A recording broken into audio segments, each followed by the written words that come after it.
नमस्कार साथियों, एम के एजुकेशन अड्डा में आपका स्वागत है। साथियों, आज हम लोग पढ़ेंगे क्लास 10 का है साथियों। जो क्लास 10 में पढ़ेंगे चैप्टर पढ़ेंगे साथियों फर्स्ट यानी, और सब्जेक्ट मेरा है साइंस। साथियों, रासायनिक अभिक्रियाएं एवं समीकरण है या 10th का पहला लेसन है साथियों। तो आइए टाइम वेस्ट ना करते हुए हमारे चैनल को यानी एम के एजुकेशन अड्डा को सब्सक्राइब कर लीजिएगा और बेल आइकन को प्रेस कर दीजिएगा साथियों। तो आइए देखते हैं साथियों। कहता है रासायनिक अभिक्रिया क्या है साथियों? रासायनिक अभिक्रिया है, कहता है दो या दो से अधिक पदार्थ मिलकर एक या एक से अधिक नए गुणधर्म वाले पदार्थ का निर्माण करते हैं। साथियों, मतलब समझ में अगर नहीं आ रहा हो तो हम लोग अच्छे से समझेंगे।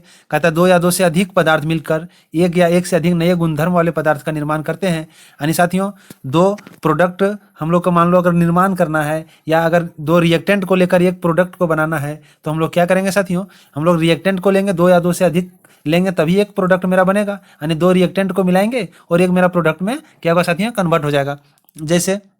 जैसे हम लोग H2 को लिए प्लस O2 को लिए साथियों, तो मेरा क्या बन गया? तो मेरा बन गया H2O। क्या बन गया? H2O बन गया। यानी इसका जो फॉर्मेशन हुआ साथियों, इसका जो फॉर्मेशन हुआ ये मेरा क्या प्रोडक्ट दिया? तो मेरा जल का यानी H2O का फॉर्मेशन हुआ साथियों। उदाहरण के लिए हम लोग देखेंगे, उदाहरण के लिए कहता है हाइड्रोजन और ऑक्सीजन मिलकर यानी जल का निर्माण होता है यानी पानी बन जाता है साथियों। उसके बाद है, और किसी भी रासायनिक अभिक्रिया को भौतिक विधियों से उलट नहीं किया जा सकता है, यानी उल्टा नहीं किया जा सकता साथियों। थोड़ा मिस्टेक है यहाँ, आप लोग देख लीजिएगा, यहाँ हो जाएगा उल्टा। उल्टा नहीं किया जा सकता है। हम लोग रासायनिक विधि से कर सकते हैं साथियों, रासायनिक अभिक्रिया में शामिल यानी रासायनिक विधि से कर सकते हैं, बट भौतिक से नहीं कर सकते हैं। तो मेरा भौतिक में क्या क्या आ जाएगा साथियों? भौतिक में मेरा आ जाएगा वाष्पीकरण। वाष्पीकरण को नहीं कर सकते हैं। ऊर्ध्वापातन, आवसन और अपकेंद्रीकरण। आवसन या आसवन या फिर अपकेंद्रीकरण साथियों। अब हम लोग का जो है रासायनिक अभिक्रिया में शामिल जो है, इसको हम लोग क्या कर सकते हैं? इसमें परिवर्तन कर सकते हैं साथियों, यानी इसमें चेंजिंग हम लोग ला सकते हैं साथियों। कहता है अवस्था में परिवर्तन कर सकते हैं, रंग में परिवर्तन कर सकते हैं, तापमान में परिवर्तन कर सकते हैं, और गैस का जो उत्सर्जन होता है साथियों, इसमें भी हम लोग चेंजमेंट कर सकते हैं साथियों। अब नेक्स्ट देखते हैं साथियों। उसके बाद है दैनिक जीवन में होने वाली रासायनिक अभिक्रियाएं साथियों। दैनिक जीवन में जो हमारा रासायनिक अभिक्रिया क्या क्या होता है, किसमें मेरा रासायनिक यानी केमिकल रिएक्शन मेरा काम करता है साथियों, उस चीज़ को हम लोग देखेंगे। तो साथियों, भोजन का पाचन जो है, हम लोग जो भोजन जो करते हैं साथियों, भोजन का जो पाचन होता है ये भी एक क्या है? तो रासायनिक अभिक्रिया है साथियों। क्या है? रासायनिक अभिक्रिया है। शोषण भी है, रासायनिक अभिक्रिया है। लोहे पर जंग लगना ये भी एक रासायनिक अभिक्रिया है। और दही का बनना यानी दूध से दही में कन्वर्ट होना ये भी एक रासायनिक अभिक्रिया है साथियों। अब हम लोग देखेंगे अभिकारक और उत्पाद, कैसे कैसे अभिकारक किसको बोलते हैं, कैसे उत्पाद बनता है, कैटलिस्ट में हम लोग क्या यूज करते हैं, उसको देखेंगे उदाहरण के साथ। तो कहता है साथियों, अभिकारक ऐसे पदार्थ जो किसी रासायनिक अभिक्रिया में भाग यानी हिस्सा लेता है उसको हम लोग क्या कहते हैं? अभिकारक कहते हैं साथियों। उत्पाद क्या है? ऐसे पदार्थ जिनका निर्माण रासायनिक अभिक्रिया में होता है, जिसका निर्माण रासायनिक अभिक्रिया में होता है उसको हम लोग क्या बोलते हैं? प्रोडक्ट या फिर उत्पाद बोलते हैं साथियों। उदाहरण के लिए हम लोग समझेंगे, हाइड्रोजन और ऑक्सीजन को अगर हम लोग मिला देते हैं तो पानी का फॉर्मेशन होता है, जल का फॉर्मेशन होता है, जो हम लोग पीछे डिस्कशन किए साथियों। आशा करते हैं आप लोग समझ गए होंगे। आगे देखते हैं साथियों। उसके बाद मेरा है रासायनिक समीकरण। क्या है साथियों? रासायनिक समीकरण। रासायनिक समीकरण में हम लोग पढ़ना है, कहता है रासायनिक समीकरण क्या है, इसको हम लोग कैसे निरूपित करते हैं, देखते हैं। कहता है रासायनिक अभिक्रिया को रासायनिक समीकरण द्वारा निरूपित किया जाता है।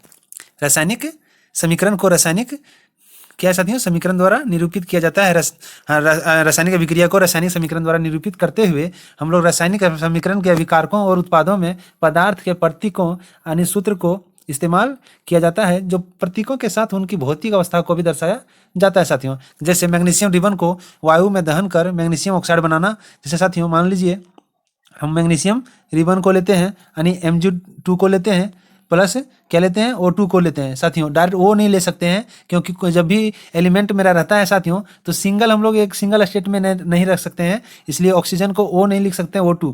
प्लस में जिसका फॉर्मेशन जो होता है साथियों, ये मैग्नीशियम ऑक्साइड बनना कैसे बनता है? तो मैग्नीशियम जब हम लोग दोनों का क्या कराते हैं? रिएक्शन करवाते हैं, तो बन जाता है MgO बन जाता है साथियों। MgO यानी मैग्नीशियम ऑक्साइड मेरा बन जाता है साथियों। उसके बाद हम लोग देखेंगे उसके बाद हम लोग समझेंगे साथियों कि रासायनिक समीकरण को संतुलित करना सीखेंगे। संतुलित कैसे करते हैं? तो साथियों संतुलित करना बड़ा आसान है, समझेंगे। जैसे साथियों मेरा तत्व है, अभिकारक है, तो अभिकारक मान लीजिए मेरा देखेंगे आयरन, तो Fe जो मेरा कितना है, तो Fe इधर कितना है, मेरा 3 है साथियों, तो यहाँ लिखेंगे 3। सबसे पहले हम लोग अभिकारक का देखेंगे, तो अभिकारक इधर 1 है और इधर कितना है, तो इधर मेरा कितना है साथियों, इधर मेरा कितना है, तो Fe मेरा इधर 3 है, तो उधर लिखेंगे 3। यहाँ लिख लेते हैं साथियों, उधर स्पेस की दिक्कत है, तो यहाँ 3 है। अब देखेंगे हम लोग कितना हाइड्रोजन, तो हाइड्रोजन मेरा कितना है, तो अभिकारक में मेरा हाइड्रोजन 2 है, तो यहाँ लिखेंगे 2। उसके बाद मेरा क्या है, तो उसके बाद मेरा ऑक्सीजन है, तो ऑक्सीजन कितना है, सिंगल है, तो सिंगल लिखेंगे यानी सिंगल 1 साथियों। उसके बाद हम मेरा देखेंगे कि ये प्रोडक्ट कितना है, तो प्रोडक्ट यानी Fe आयरन जो है 3 है, तो ये इधर हो जाएगा मेरा क्या 3।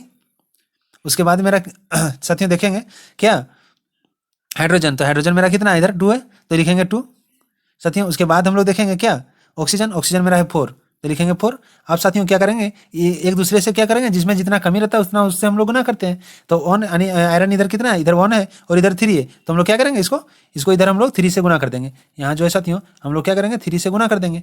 और हाइड्रोजन इधर कितना है, तो हाइड्रोजन 2 है, और इधर हाइड्रोजन कितना है, इधर हाइड्रोजन 2 है, तो हाइड्रोजन मेरा क्या है साथियों, हाइड्रोजन मेरा ऑलरेडी पहले से बराबर है। ऑक्सीजन मेरा कितना है, तो ऑक्सीजन इधर 4 है और इधर ऑक्सीजन सिंगल है, तो इधर हम लोग क्या करेंगे 4 से गुना कर देंगे साथियों। ये मेरा सिंपल मेथड है अभी समीकरण को संतुलित करना साथियों। आशा करते हैं आप लोग समझ गए होंगे साथियों।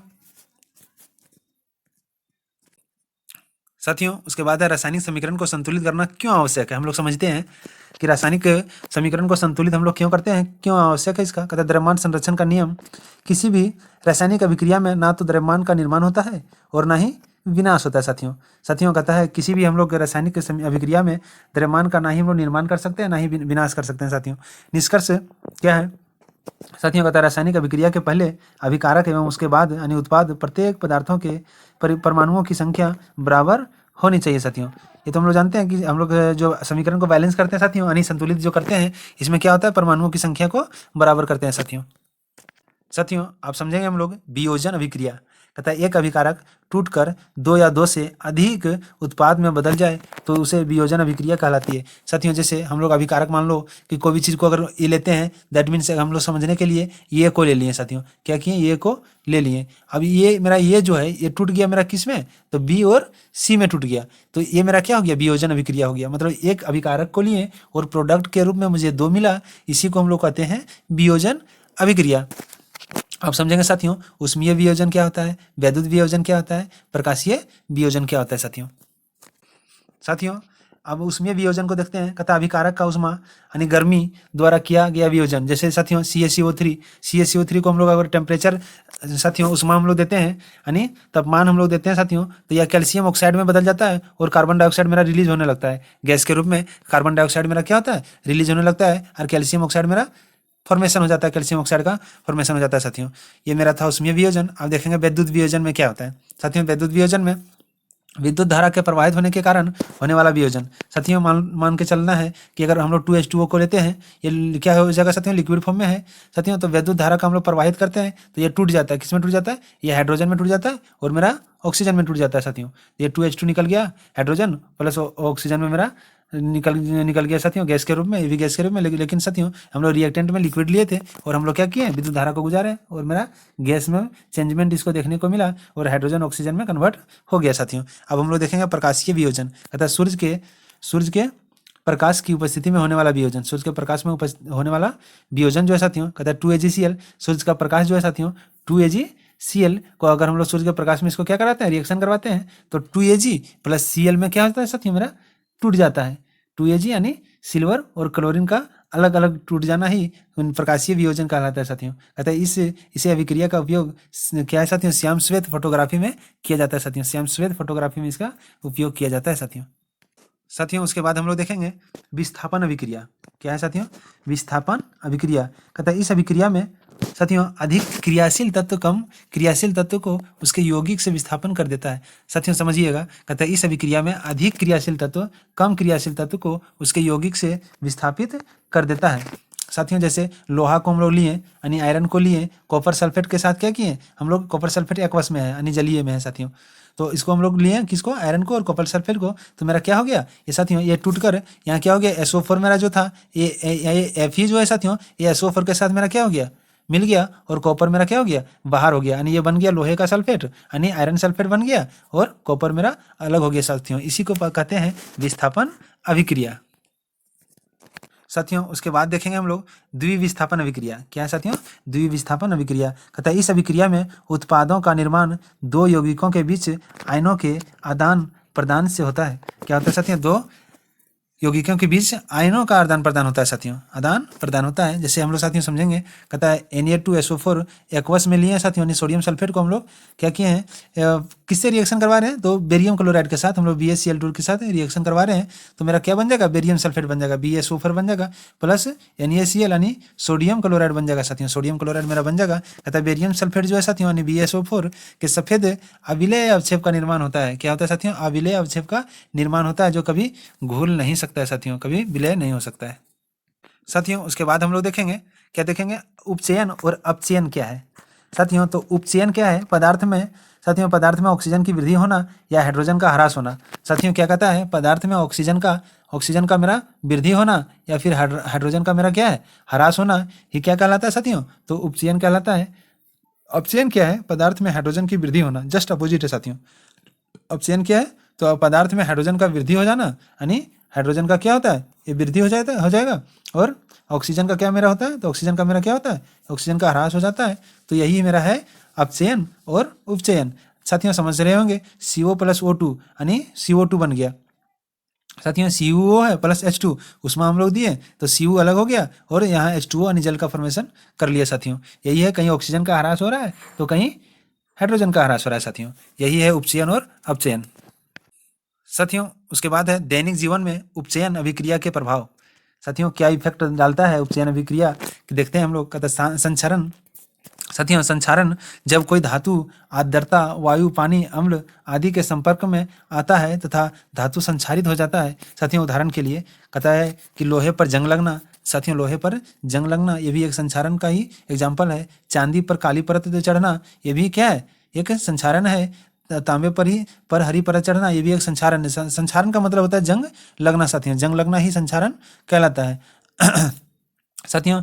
विक्री गंधिता कथा वसा युक्त और तेलीय खाद्य सामग्री वायु के संपर्क में आने पर उपचयित हो जाती है, जिससे उनके स्वाद और गंध में परिवर्तन हो जाता है। कथा वसा युक्त और तेलीय खाद्य सामग्री वायु के संपर्क में आने पर उपचयित हो जाती है, उसके स्वाद और गंध में क्या होता है, परिवर्तन हो जाता है, उसे हम लोग कहते हैं विकृत गंधिता। यानी साथियों हम लोग सिंपल समझेंगे कि खाना मेरा अगर रखा हुआ है और अचानक हम लोग नहीं खाएं, दूसरा दिन उसको हम लोग अगर देखने जाएंगे गर्मियों के दिनों में खास करके, तो उसका देखना क्या होता है कि गंध जो है उसका दूसरा यानी चेंज हो जाता है, स्मेल दूसरा आने लगता है और हम लोग को क्या होता है उसमें जिस गंध दूसरा आ जाना, यानी विकृत गंधिता का ही एग्जाम्पल है साथियों, और वो खाना मेरा वेस्ट हो जाता है साथियों। उसके बाद है रासायनिक अभिक्रिया के प्रकार तापमान के आधार पर देखते हैं हम लोग साथियों। पहला है उष्मा क्षेपीय अभिक्रिया और दूसरा उष्मा शोषीय अभिक्रिया। तो उष्मा क्षेपीय अभिक्रिया क्या होता है साथियों? कहता है जिन अभिक्रियाओं में उत्पाद के निर्माण के साथ साथ उष्मा का भी उत्सर्जन होता है उसे हम लोग क्या कहते हैं, उसे हम लोग उष्मा क्षेपीय अभिक्रिया करते हैं साथियों। ट्रिक से अगर हम लोग समझना चाहेंगे तो समझ सकते हैं। कहता है उष्मा का उत्सर्जन क्या है, उष्मा क्षेपना यानी छप के बाहर निकलना ही उष्मा का क्या होता है, उत्सर्जन होने लगता है, इसलिए हम लोग उसको याद करेंगे उष्मा क्षेपीय अभिक्रिया कहते हैं। जैसे साथियों यहाँ CH4 को O2 के साथ अगर रिएक्शन करवाया जा रहा है तो CO2 मेरा क्या हो गया, अलग हो गया और यहाँ जल के क्या हो गया, जल में कन्वर्ट हो गया, जल का फॉर्मेशन हो गया, जिसको हम लोग 2H2O कहते हैं साथियों। उसके बाद है उष्मा शोषीय अभिक्रिया।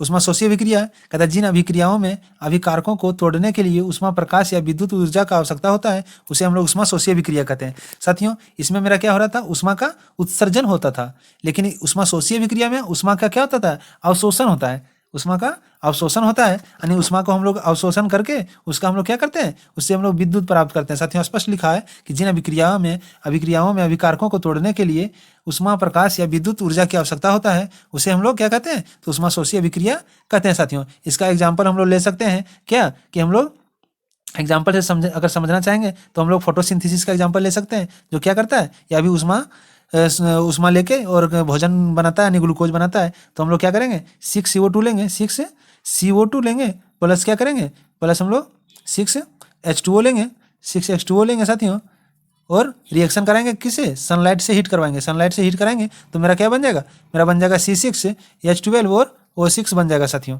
और मेरा O2 क्या होता है 6, O2 मेरा बाहर हो जाएगा। यही है ऊष्माशोषी अभिक्रिया साथियों। मेरा वीडियो अगर पसंद आए साथियों तो लाइक कीजिएगा, सब्सक्राइब कर लीजिएगा चैनल को साथियों। जय हिंद, जय भारत।